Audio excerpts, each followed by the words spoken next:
Hi, my name is Ruth and I'm a Foley artist.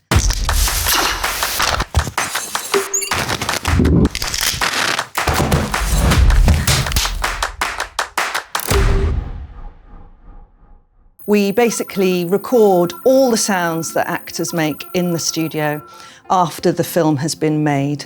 And it could be anything from footsteps to making a cup of tea to having a fight to a car crash. Anything you like, we can pretty much do it.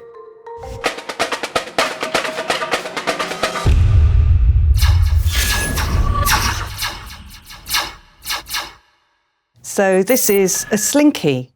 On its own, just a child's toy, but if you add the box, you can make something that sounds really quite special.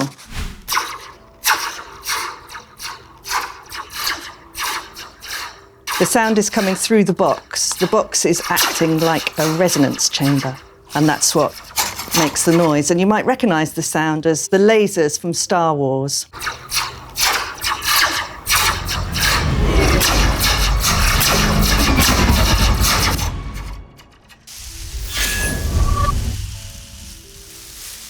This is a pile of videotape.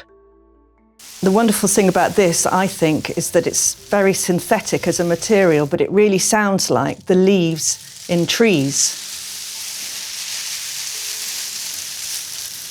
And we can also do the sound of people walking through very thick layers of leaves. It might just be a layer on top of the normal footsteps that we would do.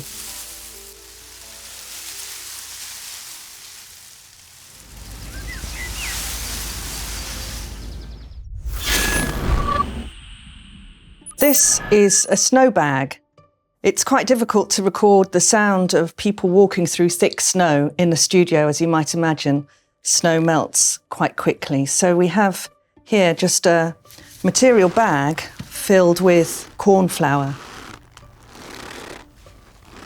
And you can hear it gives that wonderful creak that snow footsteps make.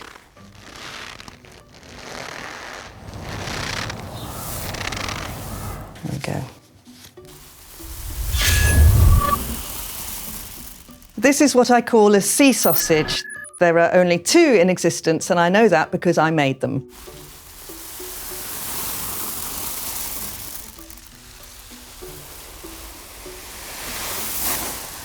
And yet somehow, even though it's just a piece of material and some gravel, it really sounds like the sea. It sounds like waves on a pebbly beach.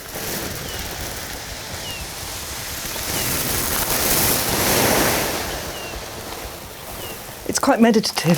Yeah. Could do it for hours. So this would be rain on a tin roof. And you can get some individual raindrops as well.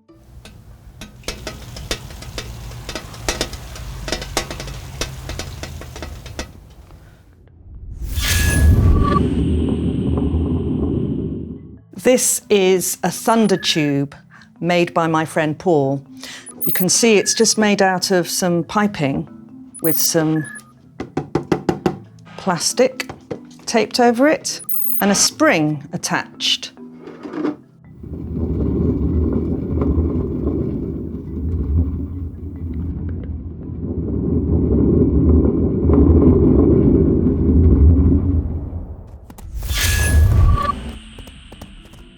These are my coconuts.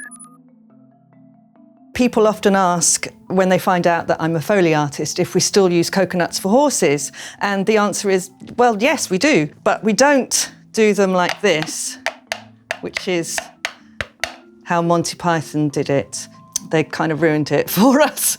We would normally use them on the ground to make the sound of the horses on whatever surface they're on, whether it's concrete or a dirt road or grass or something.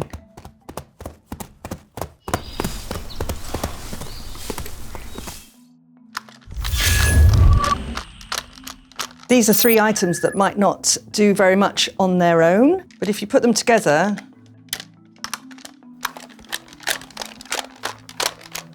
you get the sound of a machine gun being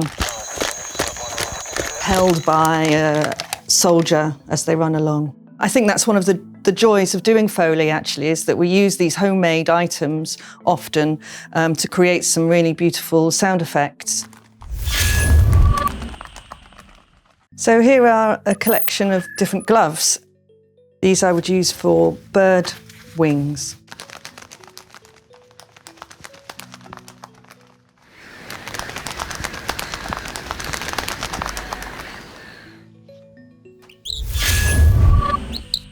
These are little bird call instruments. Essentially, they're just pieces of metal that are rubbing with on the wood that encloses it. Little percussion instruments.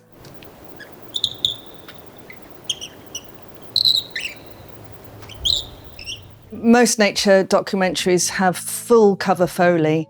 All cameras can zoom in really closely now. The technology is incredible. Obviously, you've seen some of the recent programs when they can get into the beaks and the feathers of the birds and things, but you can't do that with microphones in the same way. So they really have to use Foley. It's really essential for nature documentaries to make it sound real. Something fake to make it sound real. That's the lovely paradox. Celery.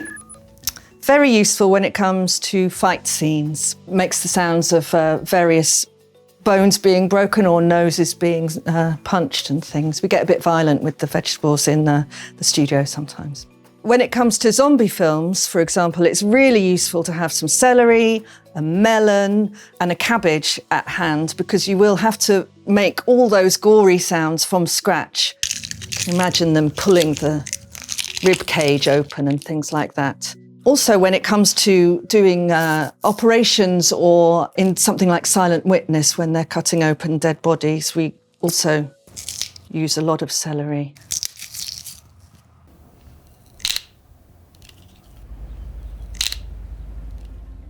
By the way, great name for the memoir, Violent with the Vegetables. Violent with the Vegetables. Oh, thank you.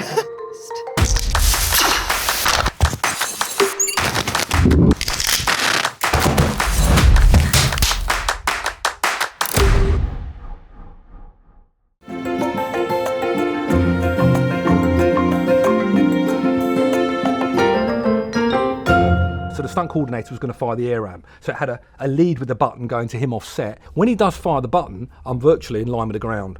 So he fires the air ram, which fires me straight onto the back of my neck.